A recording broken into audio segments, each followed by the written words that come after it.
Hey, welcome to a new episode of Nate's MMA Corner. I'm Nate, and if you watch my show, you're in my corner. Okay, so today's episode is a post-fight recap episode of UFC on Fox Sports 3, Ryan Bader versus Glover Teixeira. And wow, the main card was great. The prelims are so-so. A lot of decisions in the prelims. And yeah, the main event was light heavyweight bout with Glover Teixeira and Ryan Bader.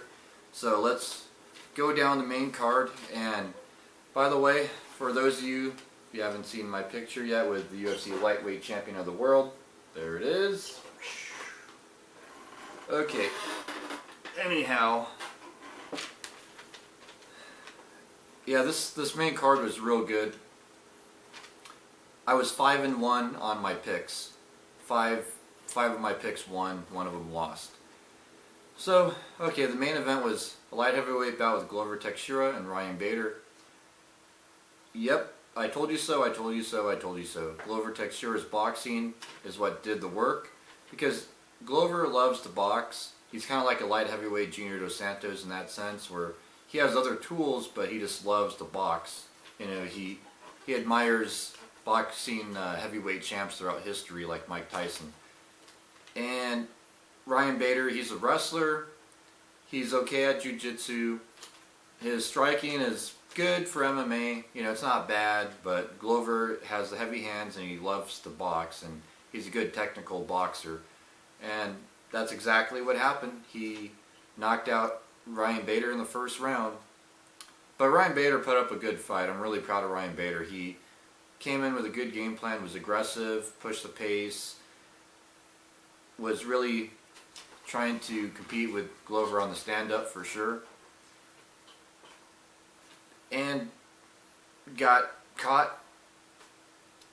Glover was against the cage and Ryan was going in and got caught, and that sums up that fight. Yeah, it was only a 2.5 or so minute fight. It wasn't that long. Great action-packed fight though. So I think Glover from here should either get the winner of Gustafsson Jones or #1 contender match. Okay, so now we go into the co-main event. The co-main event was Yushin Okami versus Ronaldo Souza. And again, would I tell you that Yushin Okami, he's good on the ground, but Souza's that much better. And Souza could stand and bang and do other stuff, and he ended up knocking out Yushin in the first round. It was a great fight. Another quick first round knockout. Souza, I think, also should go. His next fight should be for a #1 contendership, because there's too long of a gap between him waiting in the wing for Chris Weidman, Anderson Silva, to see who wins that, and then fight the winner of that. You know, we're talking that would take 5-6 months. That's a little too long. So I say give Souza a #1 contender match next, and then if he wins that, give him a title shot. Souza's looking good right now in the UFC. Yeah, he last beat Chris Camozzi, which Chris Camozzi's better than average, and Yushin Okami is definitely in the top 10 for sure with a bang. Top 5 really. He was number 3 in the rankings before this match, so I would imagine Yushin Okami is probably like number 5 or 6 right now. And Souza is definitely in the top 5, definitely belongs in title contention. Yeah, then we have Joseph Benavidez versus Jussier Formiga. Yep, I told you, Joseph Benavidez, heavy hands, this fight would go standing, it wouldn't go to the ground. And Joseph Benavidez stole the show. He landed some good clean shots, rocked Formiga, and yeah, it was like the ground game got canceled out from the get-go, and this was a stand-up war. And Joseph, because of Dwayne Ludwig and his coaching, teaching Joseph and everyone else at Alpha Male good technical knockout power striking, Joseph landed those clean shots, got the knockout in the first round. Another quick fight, not a whole lot to say there. And yeah, Joseph being a southpaw, like I said, threw off Formiga. So I was right about all three of these. Co-main, main event, and this one. Then, and that was in the flyweight division, and co-main event was the middleweight division. And then the next match in the main event, or main card, was a lightweight bout with Francisco Trinaldo and Piotr Hallmann. Yeah, Piotr Hallmann, good, well-rounded fighter. But Francisco Trinaldo, he won by, yeah, submission. Or Piotr Hallmann won by submission. That's right, I picked Francisco. This is the one fight on the main card I was wrong about. Yeah, this was a good hard-fought fight though.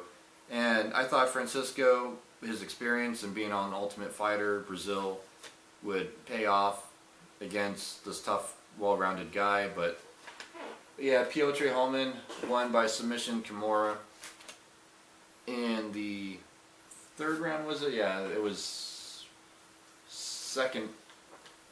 It was, yeah, the second round, and it was a good fight. It was a good fight. A lot of back and forth stuff in the first round, and Piotr got that Kimura in the second round, and it was a good, clean win. Welcome to the UFC, Hallmann. And I would imagine a lot of people that watch MMA in Poland are probably happy. So, congratulations, since he's from Poland. And yeah, then in the middleweight division, we had Rafael Natal versus troeng.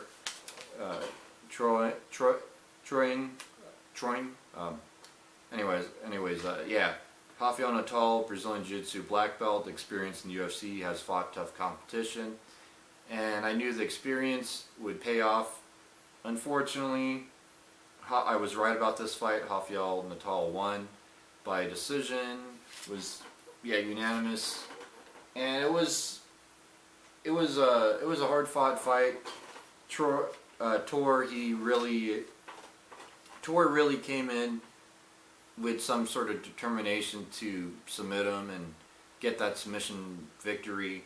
And yeah, Thor was really confident in his ground game in this fight. I was like, wow, he must be really confident to go for submissions and reversals rather than just avoid the ground game and try to knock him out.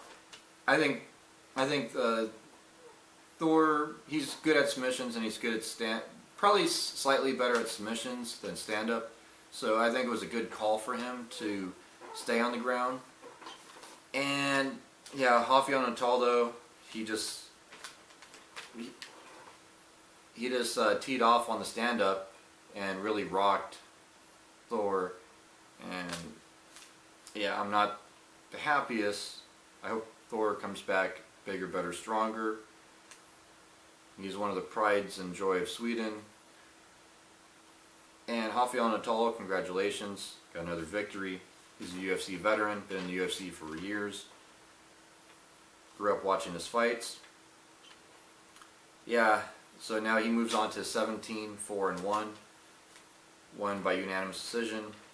Then to kick off the main card, we had Marcos Vinicius versus Eli Bagautinov, yeah, the Russian newcomer to the UFC.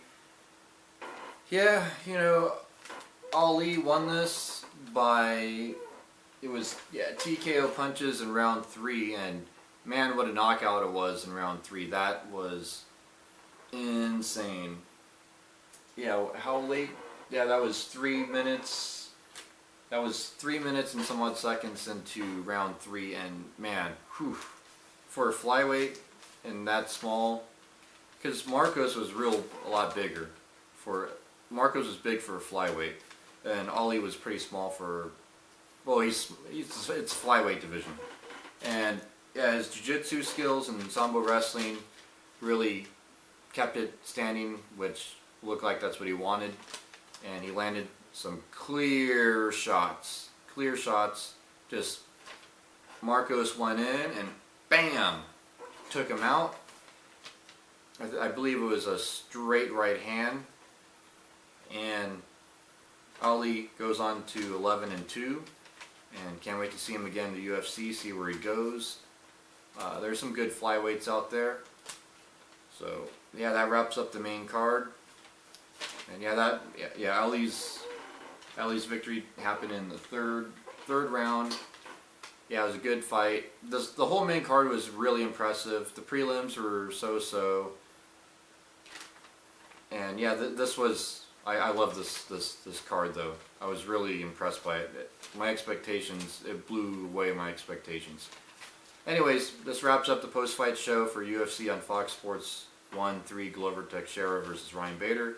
Stay tuned for my next episode, which will be a pre-fight episode for UFC 165, Alexander Gustafsson versus John Jones.